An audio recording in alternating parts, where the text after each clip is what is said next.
배율의 제곱 이렇게 주어집니다. 그럼 예를 들어 이 프로젝터가 횡배율이 100배짜리로 간다면 종배율은 1000배짜리가 되죠. 100의 제곱이니까. 그 여러분들의 조립하면서 생각해보면 예를 들어서 렌즈와 파넬까지 거리를 갖다 1마이크론을 갖다가 잘못 조립했다.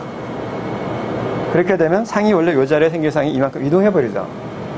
그럼 거기에 1000배면 결국 10만 마이크론이면 결국 10mm가 이동을 합니다. 그죠? 그대를 다 0.1mm 잘못 조립했다. 그럼 10cm가 이동해버리죠. 그래서 배율이 높아지는 광학계는 무슨 문제가 있냐면은 무조건 고배율하면 좋은 게 아니라 렌즈와 물체 사이 거리를 정확히 맞춰야 됩니다. 그러지 않으면 이 상쪽의 초점이 굉장히 멀리 안 맞게 됩니다. 그래서 여러분들이 현빙을 보게 되면 현미경 나사를 돌리게 되면 나사를 돌리면 현미경의 렌즈가 아주 천천히 움직이죠. 이게 파인에 움직이면 현미경 배율이 높은 광학계입니다. 그렇기 때문에 렌즈로부가 물체까지 거리가 정확히 잘 맞춰야만 초점이 딱 맞춰 사람의 눈으로 보이지, 안 그러면 안 보이죠. 그죠?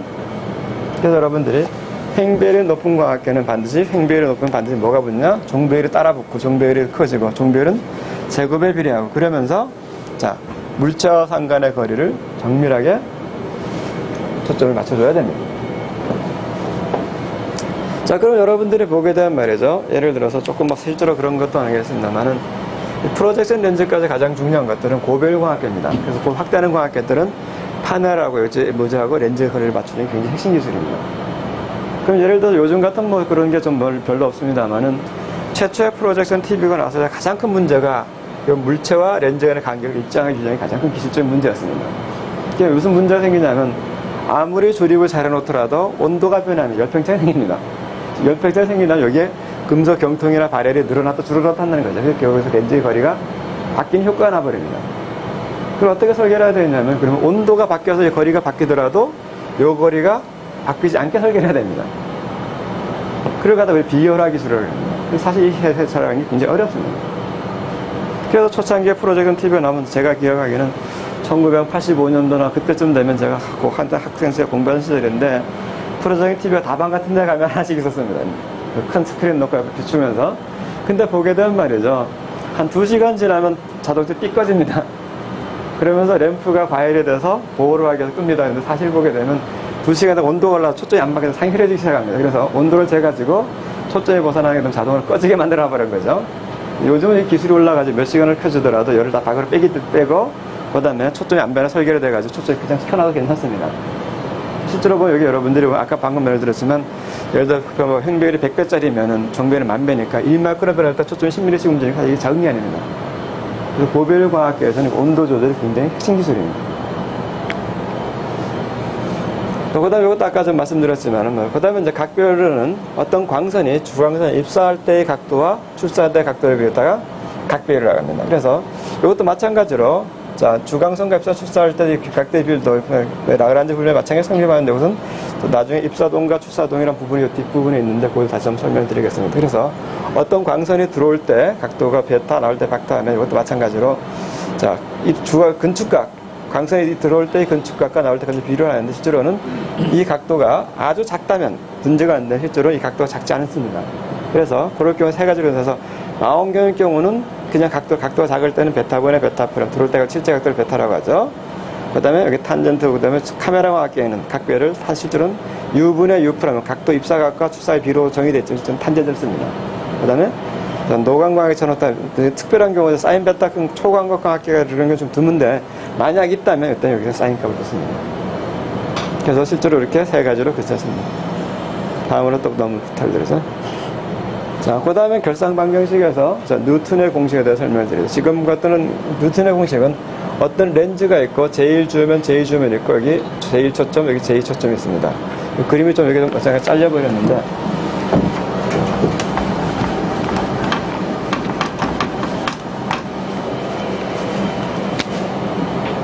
자, 광학계 여기 제1주면이 있고 여기에 제2주면 이 광학계 제1초점 여기 제일 물체초점 이렇게 하여튼 4개의 광학계 특이점이 있다고 합시다. 그럼 뉴턴은 그러면 자 여기에 그럼 뭐 어떤 물체를 두게 되면은 자, 빛이 이렇게 나옵니다. 빛이 나와서 제1주점이 입사했으면 아까 주점에 성질해서 주요면에서 똑같은 높이가 되는 여기서 빛이 나가서 이렇게 상으로 이렇게 가게 됩니다. 그리고 여기에 상점 5'이 생깁니다. 자, 그러면 여기 갖다가 결상식으로 보게 되면 여기서부터 여기까지를 갖다가 물체거리, 예, 여기서부터 여기까지 갖다가 상거리 L' 이렇게 되면 제가 방금 썼던 식을 복습합니다만은 그냥 A'분의 M'은 A분의 N에 자 토탈 파워 K, K는 초점거리분의 M' 또는 마이너스 물체적 초점거리분의 N 이렇게 쓸 수가 있습니다. 그래서 공기 중이라면 그냥 A'분의 1은 A분의 1 더하기 K 이런 식으로 이제 만들어지겠죠. 자, 이제 뉴턴의 방정식은 요거가 좀 다르게 표현한 겁니다. 뉴턴의 방정식은 여기서부터 여기까지 거리를 X라고 표시합니다. 그러면 J초점까지 상까지 거리를 갖다 그 거리를 그러면 X' 이렇게 쓸 수가 있겠죠.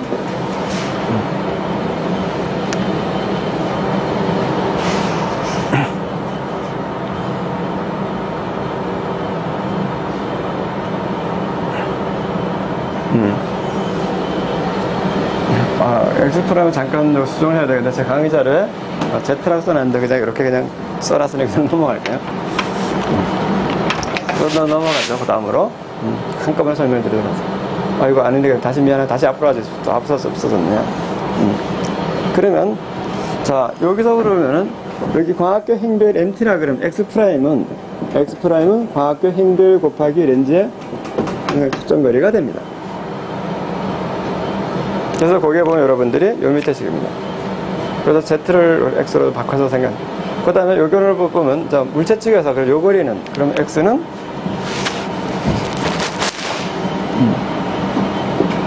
요거는 MT분의 항상 F가 됩니다. 그러면 요 두 개를 곱하면, X와 X' 이렇게 곱하게 되면, 이것은 항상 F분과 FT. 이런 식으로 되겠죠, 그죠? 이렇게 만들어지고 이 식이 뉴턴의 결상 방정식입니다. 그래서 여러분들이 계산하실 때는 뉴턴 방식으로 뉴턴의 방식에 따라서 X와 X' 이렇게 계산하셔야 되고 물체 거리, 상거리를 계산하던 결과는 똑같습니다. 자, 다음으로 부탁을 드릴까요? 자, 다음은 이제 렌즈의 밴딩이라는 용어를 좀 설명해 드렸습니다. 보통 이 렌즈를 설계하는 방법 중에 하나가 렌즈에 보면 렌즈 이렇게 하나 있으면 앞에 면의 굴절력이 K1, 뒷면의 굴절력 K2, 그 렌즈 굴절률을 유리 굴절 N 두께를 D 하게 되면은 렌즈 전체 굴절률 이렇게 요것이 K1 더하기 K2 마이너스 N분의 D K1 곱하기 K2 이런 식으로 주어지게 됩니다. 그러면 자 토탈 파워 K를 만드는 방법은 K1을 크게 하고 K2를 작게 할 수도 있고 반대로 K2를 크게 하고 K1을 작게 할 수도 있습니다. 어쨌든 요 값이 어떤 일정 값에서 렌즈의 굴절 빛을 꺾어주는 능력은 초점거리는 똑같습니다. 그러면 K1과 K2를 모양을 바꿔줌에 따라서 렌즈 똑같은 초점거리 렌즈를 갖다가 앞부분에 마이너스 파워를 K1을 주고 뒤에 K값을 뒤에 플러스를 주고 그다음에 0을 주고 플러스 이런 식으로 렌즈 모양을 초점거리는 똑같지만 렌즈 모양 이렇게 안쪽이 오목한 것부터 평볼록에서 양볼록에서 이런 여러 가지 바꿔볼 수가 있죠. 이 그림처럼 렌즈의 초점거리는 똑같지만 렌즈의 모양 R1, R2까지 바꿔서 렌즈 모양을 바꿔보는 것 같다가 렌즈의 밴딩이라고 합니다. 대개 렌즈의 밴딩 수차를 보정하기 위해서 많이 사용을 합니다. 그래서 렌즈, 내가 초점거리 100mm 렌즈가 필요하다. 그랬을 때, 그 렌즈라도 이렇게 초점거리를 갖지만 모양에다 이렇게 쭉 만들어가면서 수차가 가장 적은 렌즈를 골라내면 되겠죠. 그죠? 그런 게 밴딩의 그 기법입니다. 밴딩하는 방법은 토탈 파워가 이렇게 두 개 합쳐주니까 이거 갖다가, 자, K1, K2를 바꿔주는데, 요 관계식에 따라서 K1과 K2 관계를 바꿔주게 되면 전체 파워는 변하지 않고 렌즈의 모양만 바뀌게 됩니다. 그래서 요 식을 갖다가 밴딩 방정식입니다. 얇은 렌즈 근사는 렌즈 두께가 요 D를 갖다가 0으로 근사를 해버리면 그냥 이게 토탈 파워는 앞에 거 더하기 뒤에 게 돼버려요. 그래서 이런 식으로 근사시켜도 쓸 수도 있다는 게 뜻이 됩니다. 다음으로 좀 부탁드릴게요. 여기까지만 하고 잠시 쉬고 저는 식사에 다시 쉬도록 하겠습니다. 근데 뭐 혹시 여러분들이 방금까지 말씀드린 내용에서 좀 잘 이해가 안 되시는 부분이 있으시면은 질문을 부탁드립니다. 어떤가요? 뭐 잘 이해가 되시나요? 네? 이번 뭐 수업이 끝나고 나서 시험을 한번 쳐볼까요? 네. 나중에 아마 여러분들이 처음 들으셔가지고 분명히 이 부분이 이해가 잘 안 되실 거라고 저도 생각을 합니다. 그래서 이건 나중에 수업을 갖다가 뭐 마치고 아마 1시간 연습하는 시간이 있죠, 그죠? 그때 잠깐 이 부분 한번 다시 복습해 보도록 하겠습니다. 자, 그러면 조금 점심시간이 되었으니까 여러분들이 점심 식사를